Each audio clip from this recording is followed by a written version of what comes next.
What if Canada had become part of the United States?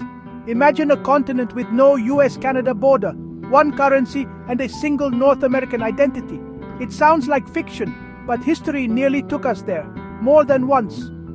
The border we know today is the result of wars, political gambits, and near misses that could have changed everything. Canadian-American relations are far more dramatic than the friendly neighbor stereotype suggests. Invasions, rebellions, and secret societies all played a part in shaping two separate nations. Today on NorthMind, we'll uncover the wild forgotten moments when the US nearly absorbed Canada. Grab your toque and your star-spangled banner. This is a journey through the alternate history of North America. Our story begins with the American Revolution. In 1775, the 13 colonies hoped Quebec would join as the 14th. The Articles of Confederation even invited Canada to join the Union. When diplomacy failed, the Americans invaded Quebec under Generals Montgomery and Arnold. Montreal fell, but Quebec City resisted. French Canadians were skeptical of the Americans. The assault on Quebec City in a snowstorm was a disaster. Montgomery was killed, Arnold wounded, and the Americans retreated. The failed invasion helped forge a separate Canadian identity. The border survived its first major test, and it was only the beginning.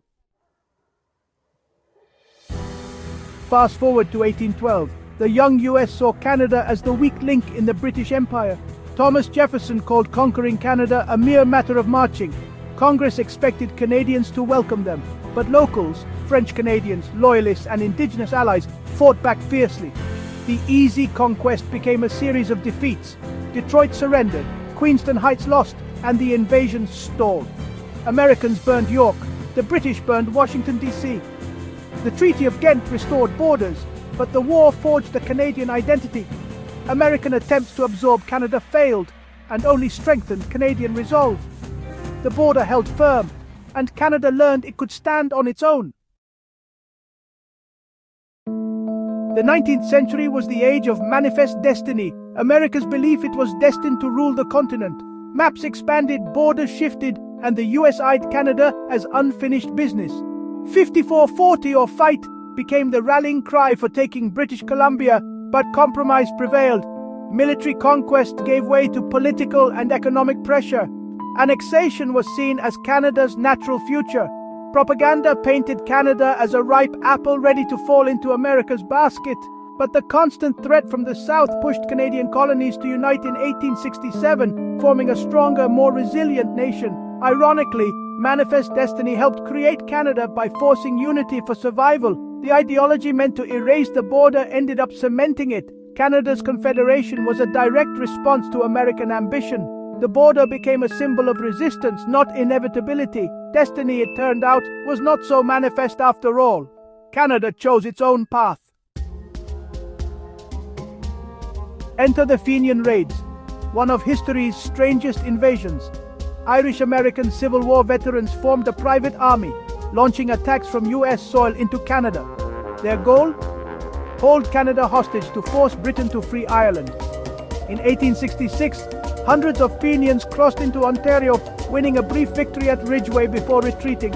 The US government mostly looked the other way, sympathetic to the Irish cause.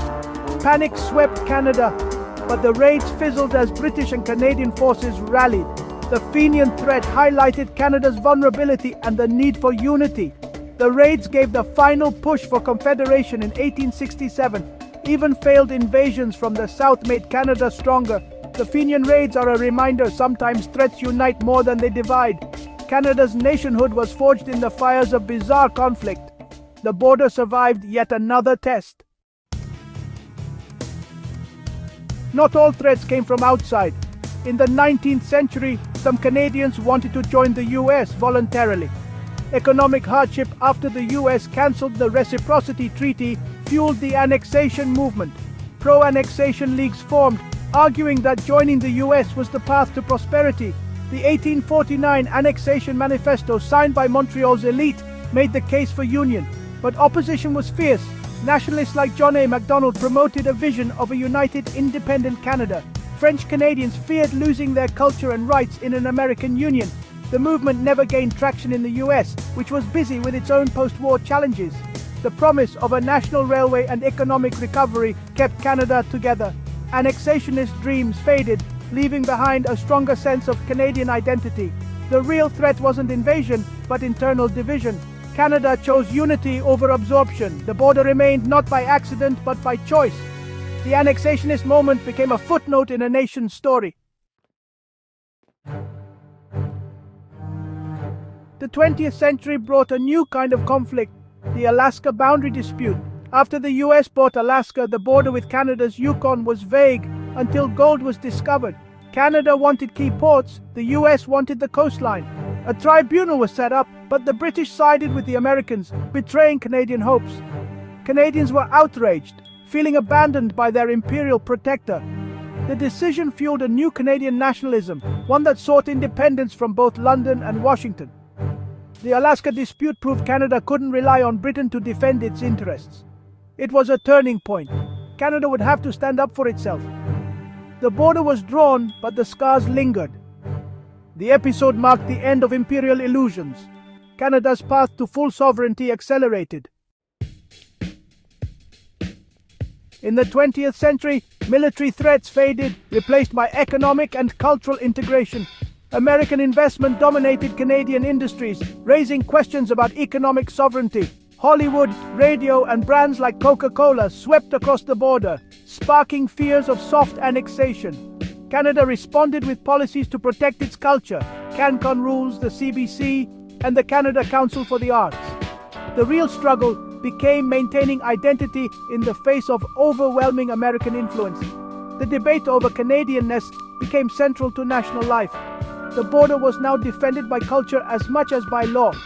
The threat was no longer armies, but the friendly face of American pop culture.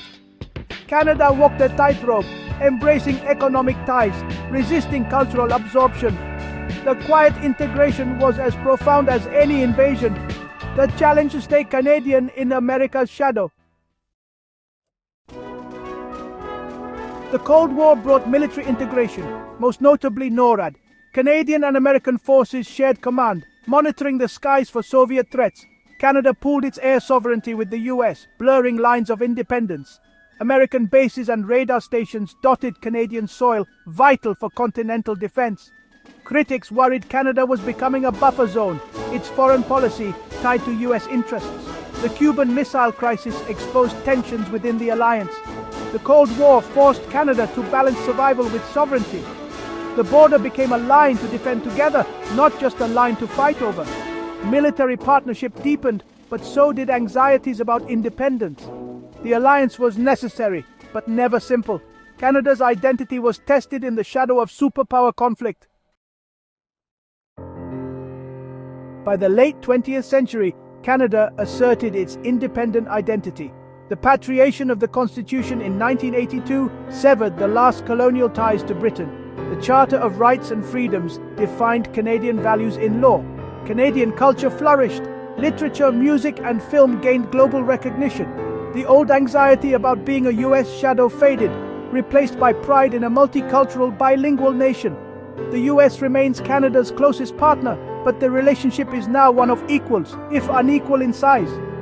The idea of Canada as the 51st state is now unthinkable. Canada is defined by what it is, not just by what it isn't. The journey from near annexation to confident nationhood was long and hard won. The border stands as a testament to choices, resistance, and identity. Canada chose to be something else entirely. So there you have it, a history of near misses and choices that shaped North America. Canada and the US are siblings, one loud, one determined to be distinct. The border is more than a line. It's a story of survival, identity, and constant negotiation.